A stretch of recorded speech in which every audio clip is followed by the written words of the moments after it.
August 9 കൊൽക്കത്തയിലെ ഒരു ഡോക്ടറെ അതിക്രൂരമായി മർദ്ദിച്ച് കൊലപ്പെടുത്തിയ വിഷയം നാം ഏവരും മറന്നുപോയിട്ടുണ്ടാവാം, അല്ലെങ്കിൽ പലപ്പോഴും ശ്രദ്ധ കൊടുക്കാത്ത ഒരു വിഷയമായിട്ടുണ്ട്. എന്നാൽ എന്താണെന്ന് സംഭവിച്ചതെന്ന് ചെറിയ രൂപത്തിൽ നമുക്ക് മനസ്സിലാക്കാം. ഓഗസ്റ്റ് 9 കൊൽക്കത്തയിലെ ആർജികർ മെഡിക്കൽ കോളേജ് ആശുപത്രിയിലെ സെമിനാർ ഹാളിൽ വെച്ച് ഒരു 39-കാരി PG ഡോക്ടറെ അതിക്രൂരമായി ബലാത്സംഗം ചെയ്ത് കൊലപ്പെടുത്തിയത് അർദ്ധനഗ്നമായ രീതിയിലായിരുന്നു.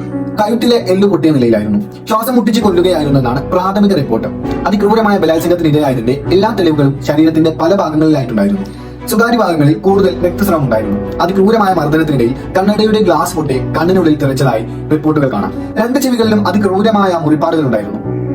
ബലപ്രയോഗത്തിനിടയിൽ നിശബ്ദമാക്കാൻ ശ്രമിച്ചതിന്റെ ഭാഗമായി ചുണ്ടുകളിലും വലിയ രീതിയിൽ മുറിപ്പാടുകൾ കാണാൻ സാധിച്ചിട്ടുണ്ട്. കഴുത്തിൽ കടിയേറ്റതിന്റെ പാടുകൾ, കാലുകൾ ബലം പ്രയോഗിച്ച് നീട്ടിയതിന്റെ അടയാളങ്ങൾ, ഇവയെല്ലാം ആക്രമണത്തിന്റെ ഭീകരത അതിവ്യക്തമാക്കി മനസ്സിലാക്കി തരുന്നു. ഇനി ഇതിലും വലിയ തെളിവുകൾ നിങ്ങൾക്ക് വേണമെന്നുണ്ടോ? ആ അവസാന നിമിഷങ്ങളിൽ അവളുടെ ദുരവസ്ഥ നാം അപ്പുറമായിരിക്കാം. അവളുടെ ശരീരത്തിൽ നിന്ന് കണ്ടെത്തിയ ബീജത്തിന്റെ അളവ് 150 മില്ലിഗ്രാം ആയിരുന്നു. സാധാരണ ഒരു വ്യക്തിയുടെ ബീജത്തിന്റെ അളവ് 15 മില്ലിഗ്രാം വരെയാണ്.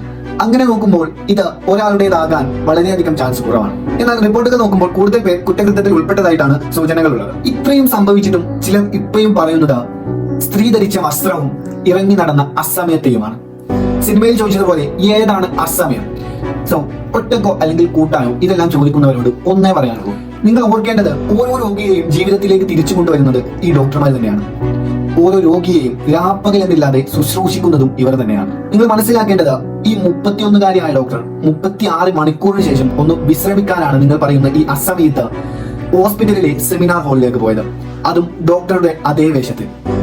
ഈ ഒരു സ്ത്രീ ഒരിക്കലും വിചാരിക്കാതെയാണ് ഇങ്ങനെ ഒരു ക്രൂരമർദ്ദനത്തിന് ഇരയാവേണ്ടി വന്നത്. ഇനി ഇങ്ങനെ ഒരു ക്രൂരമർദ്ദനമില്ലാതിരിക്കാൻ നാം ഏവർക്കും കൈകോർക്കാം, നമ്മുടെ ഡോക്ടേഴ്സിന് വേണ്ടി, നമ്മുടെ മാലാഖമാർക്ക് വേണ്ടി.